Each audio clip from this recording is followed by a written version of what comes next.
এখন বাজে কিন্তু সকাল 7টার মতো। তো আমি তো অনেক দিন ধরে বলছি যে আমি কিন্তু এখন ওই 7টা বা 6:45 নাগাদ উঠি। হ্যাঁ, কিছুটা সময় আগের কথা বলছি, যখন কিন্তু আমার অনেকটা সকাল সকালই দিনটা শুরু হতো।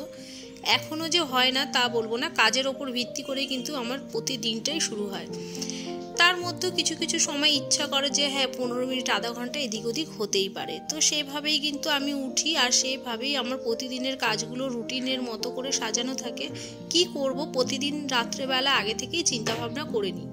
আর এটা কিন্তু আমি কেন, আমার মতো হয়তো হাউসওয়াইফ যারা রয়েছে তারাই প্রতিদিনই এই চিন্তা ভাবনা করে একদম আগের দিন থেকেই রেখে দেয়। আর আগের দিন যদি একটু কাজগুলোকে আমরা গুছিয়ে রাখতে পারি বা ভাবনা চিন্তা গুছিয়ে না রাখতে পারি, অন্তত একটু যদি ভাবনা চিন্তা করে রাখি যে সকালবেলায় আমি আগে ঘরদোর মুছবো না রান্নার দিকে আগে যাব। অনেকেরই জীবনযাত্রায় আছে যেমন তারা সকালবেলাটা উঠে আগে ঘরটা ঝাড় দেয়, রান্নাঘরে যদি কিছুটা বাসন থাকে সেগুলো মাজে, আর ঘর মুছে স্নান করে তারপরে পুজো দেওয়ার পরে তাদের দিন শুরু হয়। আবার কিছু কিছু হাউসওয়াইফরা রয়েছে যারা কিন্তু সকালবেলায় উঠে নাইটিটা ছেড়েই বা গায়ে জল ঢেলে আগে একটুখানি যায়, রান্নাবান্না করে বাড়ির লোকদেরকে খাইয়ে দাইয়ে সন্তুষ্ট করে তারপরে হয়তো বেলার দিকে নিজের কাজগুলো করে। তো এরকম দুভাগের রয়েছে, কিন্তু আমি কিন্তু মিডিলে পড়ে গেছি। আমার যখন যেরকম পরিস্থিতি থাকে আমি সেভাবেই কিন্তু ঘরের কাজ করি। তো এই কথাটা কেন বললাম তার একটা কারণ রয়েছে। যেদিন ধরো সকালবেলা আমার ঘরের সবাই বেরোবে, খুব ব্যস্ত, সেদিন আমাকে রান্নাঘরে আগে ঢুকে যেতে হয়। তখন আমি যখনই রান্নাঘরে ঢুকি তখন কি করি, আমি সাথে সাথে কিন্তু তার সাথে একটু ভাত বসিয়ে দিই, আমার যা যা দুপুরের রান্নাগুলো এগিয়ে রাখার চেষ্টা করি। এতে খাবার দাবারগুলো ঠান্ডা হয় ঠিকই, কিন্তু কাজটা তো অনেকটা এগিয়েই থাকে। খাবার সময় আবার সব একটু একটু করে গরম করতে হয়। আর এখন তো ঠান্ডার দিন পড়ে যাচ্ছে আস্তে আস্তে, এরকম কিন্তু ভাবে একদমই খেতে ভালো লাগবে না। মানে ওই সকালে রান্না করে দুপুরে গরম করলেও সেই জিনিসের আর টেস্ট লাগে না। আচ্ছা, তার আগে তোমাদেরকে একটু দেখাই, দেখো ভাতের জল বসিয়ে দিচ্ছে, এখন কিন্তু ঘড়ির কাঁটা বাজে 7:40। ওইদিকে তো ভাতের জল বসানো হয়েছে। আর আগের দিন রাত্রেবেলায় কিন্তু শাক আমার কর্তামশাই সব কিছু বেছে বুছে রেখে দিয়েছে, সবজি টবজিগুলো কেটেছিল, এবার শুধু বাজার আসার দেরি। মানে বাজার আসবে আর আমি রান্নাটা বসাবো। তো রান্নাটা বসাবো না, মানে দুপুরের যেটা মেন কোর্স যেটা বলে আমাদের।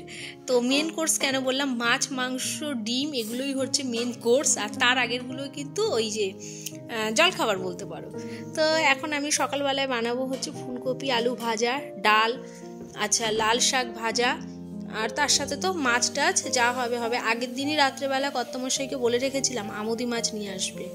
তো কি করে, আমুদি মাছ তো এখন মাছওয়ালাদের কাছে সবার কাছেই মোটামুটি পাওয়া যায়, আমুদি মাছ আর লোটে মাছ। আর এই মাছ দুটো খেতে কিন্তু আমার ভীষণ ভালো লাগে, কিন্তু হ্যাঁ প্রতিদিন কোনো মাছই একভাবে ভালো লাগে না।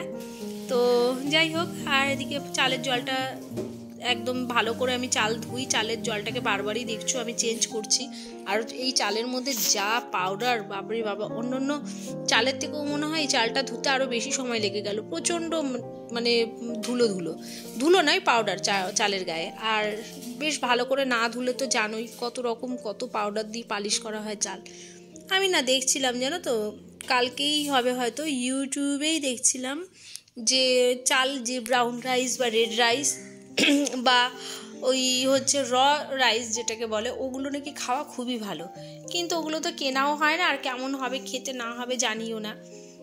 আর বাসন মাজার সাবানটা শেষ হয়ে গেছিলো, তো সেই সাবানটাকে বের করতে গিয়ে মনে পড়লো এবার তো আমার ঘরে আর যেই সাবানটা আমি ব্যবহার করি স্পার্কেলে সেটা না, এবার নিয়ে এসছে ওই যে ভীমের যে কি যেন জাম্বো কি বলে, ওই একটা বাক্স, মানে অনেকটা বড় সাবানটা, তোমরা দেখলেই বুঝতে পারছো। আর এত বড় সাবান আমি বের করে নেবো, কিন্তু না, এটা অপচয় বেশি হয়। আর ভিম বারটা কিন্তু সবসময় গলে বেশি, আমি দেখেছি অন্য সাবানের তুলনায় এগুলো গলে যায় খুব সহজে। আগে একদম প্রথম কিন্তু ওই ভিম দিয়েই, মানে ভিম যেটা বার সেটা দিয়েই বাসন মাজতাম, তারপরে লিকুইড আসলো। এখন তো কত রকম কত সাবান এসে গেছে। আর রান্না করতে এসে দেখলাম নুনের এই জায়গাটা, মানে পাত্রটা ফাঁকা হয়ে গেছে, তো নুনটাও ঢাললাম।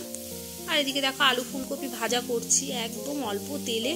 আচ্ছা, তার সাথে সাথে তোমাদেরকে একটু বলি অল্প তেলে কিভাবে আমি রান্নাগুলো সারি। একদম অল্প তেল দিই, তারপরে যা ফোড়নে দেবার দিয়ে দিই, তারপরে যেই সবজিটাই রান্না করি না কেন সেই সবজিটা দিয়ে একটু নুন দিয়ে নাড়াচাড়া করে আমি ঢেকে দিই। গ্যাসের আঁচটাকে কমিয়ে একদম লো ফ্লেমে দিয়ে হচ্ছে ঢেকে রাখি। তাতে কি হয়, যখনই সবজিগুলো সেদ্ধ হয়, হ্যাঁ হলুদটা আমি আগে দিই না, একটু পরে দিই হলুদটা, যাতে পুরো পোড়া না লেগে যায়।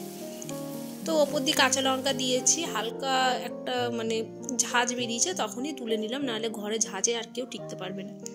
আর ডাল সেদ্ধ বসিয়েছিলাম, ডাল তো সেদ্ধ হয়ে গেছে। ও তার মধ্যে আরেকটু বলি, তোমাদের কাছে একটু জানিয়ে রাখি, ঘরের কোনো জায়গায়, আমাদের ঘরে না কিন্তু কারোর ঘরে হয়তো কাজ হচ্ছে, ঠোকাঠুকির খুব বাজে আওয়াজ আসতে পারে, তার জন্য একটু তোমরা কষ্ট করে আমার গলার আওয়াজটাকে শুনো। আর এই শাকটা নিয়েছে 2 আটি, কত বললো জানো, 30 টাকা না 35 টাকা না 45 টাকা, মানে আটিগুলো লাল শাকের খুব বড় বড়। আর শাকটা কিন্তু পিওর লাল শাক। আচ্ছা, সেটা চেনার উপায় কি তোমাদেরকে বলি। হচ্ছে লাল শাক, যেটা পিওর লাল শাক, সেটা কিন্তু এই কড়াইতে দেওয়ার সাথে সাথেই কিন্তু রং ছাড়ে না। আর এক একটা লাল শাক দেখবে রং দিয়েই কিন্তু তৈরি হয়, কড়াইতে দেওয়ার সাথে সাথেই কিন্তু রংটা ছেড়ে যায় আর সবুজ রংটা বেরিয়ে আসে, ওটা কিন্তু খাওয়া খুব একটা ভালো না। আর লাল শাকের ফোড়নে আজকে আমি দিচ্ছি রসুন, পোস্ত, আর আগেই তো কালো জিরে শুকনো লঙ্কা ফোড়ন দিয়ে আমি লাল শাকটা বসিয়েছিলাম। আর শাকটা ভাজা হয়ে গেছে। আর লাল শাকে কিন্তু সবসময়ের জন্যই বলছি, হলুদ না দিয়েই রান্না করাটা ভালো। আর লাল শাক যেটা পিওর লাল শাক, সেটা কিন্তু হলুদ দিতে লাগে না। ওই শাকটা দিয়ে ভাত মাখার পর কিন্তু ভাত পুরো লাল টকটকে হয়ে যায়, এটাই হচ্ছে নিয়ম। আর লাল শাক খেতে কে কে ভালোবাসো তার সাথে একটু জানিও, আমাদের কিন্তু ভীষণ প্রিয়। এমনি শাক ভালো বা প্রিয় বলতে নেই, তাও বললাম। পোস্ত দিয়েছি, রসুন দিয়েছি, কালো জিরে, শুকনো লঙ্কা, আর আমি এই ঘি দিয়ে লাস্টে মিক্সড করে রেখে দিলাম। কেন, আমার শাশুড়িমা কিন্তু রসুনের কোনো কিছুই খান না, তো তার জন্য একটু আলাদা করে রেখে এইভাবে আমাকে কিন্তু রাখতে হয়। আর খাওয়ার সময় মাইক্রোওভেনে একটু গরম করে নেবো, ব্যাস। ঘরে এসছি, এসে রনির পাপাকে এবার ডাকছি যে ওঠো, বেলা হয়ে যাচ্ছে। আর সকাল সকাল উঠেছি, তার সাথে কিছু কিছু কথা তোমাদেরকে প্রতিদিনই একটু আধটু শেয়ার করি, মনের কথা। তো আজকেও ভাবলো না করলেই নয়। দেখবে খুব ভালো সম্পর্কগুলো কখন যে তিক্ততায় পরিণত হয়ে যায় কেউ কিন্তু টেরও পায় না, অপরজন টের পায় না। আর খুব ভালো সম্পর্ক হলেই কি তিক্ততা আসে না, কিছু ব্যবহার, আমি ভালো ব্যবহার করছি কিন্তু অপরজন আমাকে মূল্য দিচ্ছে না বা আমার কথার কোনো দাম দিচ্ছে না, তখন কিন্তু নিজের প্রতি একটা দুর্বলতা বা মনে হয় আমাকে কেউ অবহেলা করছে। তখন যখনই যে এই যে সামনের মানুষটা বুঝতে পারে, মানে ধরো আমি আমাকে দিয়ে বোঝাচ্ছি, আমি যদি বুঝতে পারি, তখন কিন্তু দূরত্ব বাড়ে। দূরত্ব বাড়া থেকেই কিন্তু সম্পর্কে চিড় ধরে। এরকম কিন্তু হয় ম্যাক্সিমাম, দেখবে খুব ভালো সম্পর্কগুলো থাকতে থাকতে কিন্তু সেই সম্পর্কটা আর নেই, বা খুব ভালো বন্ধুত্ব থাকতে থাকতে দেখবে সেই বন্ধুত্বটা কিন্তু আর নেই। একে অপরকে হয়তো তারা পছন্দই করছে না, হয়তো কারণ নামে কেউ কিছু প্রকাশ করছে না, সেটা কিন্তু আরও বেশি ভয়ঙ্কর। যদি মুখ ফুটে যা প্রবলেম হচ্ছে সেটা যদি বলা যায়, তখন কিন্তু দেখবে অনেকটা খারাপ হতে গিয়েও সম্পর্কটা কিন্তু টিকে যায় বা সম্পর্কটার মধ্যে কিন্তু বোঝাবুঝি হয়ে যায়। কিন্তু যখনই মুখ বুঝে কিছু মানে সহ্য করে নিয়ে সেটাকে ধরো আমি মানে একদম গায়ে সয়ে নিলাম, কিন্তু আমি মনে ধরে বসে থাকলাম, তখনই কিন্তু যত মানে বলতে পারো যে দূরত্বটা বাড়ে। তো আমি বলছি কেন, যে অনেক ক্ষেত্রে দেখা যায় এরকম কত ভালো ভালো মিষ্টি সম্পর্কগুলো এক এক সময় দেখবে দূরত্বের কারণে ভেঙে যায়, ভুল বোঝাবুঝির কারণে ভেঙে যায়। আর মানুষ তো কি বলতো, যারা তৃতীয় ব্যক্তি থাকে তারা কিন্তু ভাবে যে চলো একটু উস্কে দিলে তো ব্যাস ভালোটা তো দেখতে পাবো না, তাদের দুঃখটা দেখতে পাবো বা তাদের চিৎকার চেঁচামেচি দেখতে পাবো বা শুনতে পাবো। তো এরকম মানে এরকম আছে। তো যাই হোক, এইটাই বললাম। আর সবসময় না যাকে ভালোবাসবে তাকে সবটা দিয়েই ভালোবাসবে, তাকে এমন না যে একটু ভালোবাসলাম আর একটু বাসলাম না, তার কোনো কোনো কথা, এই তুমি এটা করছো, এই তুমি এটা বলছো, কিন্তু ওটা না করে তুমি দেখো সেই মানুষটা তোমাকে কতটা প্রাধান্য দিচ্ছে, কি বলছে। সে তোমাকে আপন ভেবেই হয়তো কিছু কথা বলছে, কিন্তু সেটাকে তোমার যদি খারাপ লাগে সেটা বলার অনেকটাই ধরন রয়েছে, অনেক অন্যভাবে সেই কথাগুলো বলা যায়। তো একটা কথা নিয়ে বসে থেকে একটা মানুষকে দূরে করে দেওয়াও ঠিক না। ব্যাস, আমার কিন্তু ঘরের কাজ দেখো কতটা এগিয়ে আসলো। সোফা টোফা সব পরিষ্কার করলাম। আর আগের দিন কিন্তু বলেছিলাম যে সোফার মধ্যে অনেক জামা কাপড় আছে, কবে ভাঁজ করবো ভাঁজ টাজ করে কমপ্লিট করে দিয়েছি। এবার আমি এই ঘরটায় চলে এসেছি।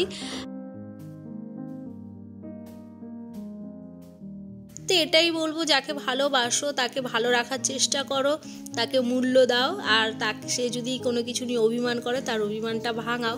যে ভালোবাসে না তার হাতটা ছেড়ো না, তাকে দূরে যেতে দিও না। সেটা ভাই বোনেদের সম্পর্কও হতে পারে, হাজব্যান্ড ওয়াইফও হতে পারে। তো এখন কিন্তু ঘড়ির কাঁটা বাজে ওই 11:30টার মতো, আর এইখান থেকে আসছে প্রচণ্ড পরিমাণে রোদ। তো এই যে, আর এখানটা দিয়ে দিলাম সব রোদ্রে, আস্তে আস্তে এই রোদটা এই অবধি চলে আসে। তো এখানটাও পড়বে। তো এখন তো কভারটা এই কোলবালিশের ওপরেই কিন্তু রোদটা পড়ছে, দেখতেই পাচ্ছ। আর যাই, এবার ঘর মুছবো, ঘর মুছে স্নান করব মাথায়। তার আগে দেবো একটু তেল, কেন অনেক দিন চুলে তেল দিই না, আর চুলটা পুরো রুক্ষ সূক্ষ্ম হয়ে যাচ্ছে। আর আমাকে এক দিদিভাই কমেন্ট করেছিল যে প্যাকটা আমি যখন লাগাবো তখন যেন আমি প্যাকটা শেয়ার করি। তো এখন তো লাগাচ্ছি না, কেন এমনি শীতের দিন, আর তার মধ্যে তো মেথিটা টক দই খুবই ঠান্ডা, তো গলা খুসখুস করে মাঝে মধ্যে। গলা খুসখুস যেই বলেছি অমনি কাশি হচ্ছে একটুখানি। তো যাই হোক, ওটা যেদিন দেবো আমি তোমাদের সাথে অতি অবশ্যই শেয়ার করব।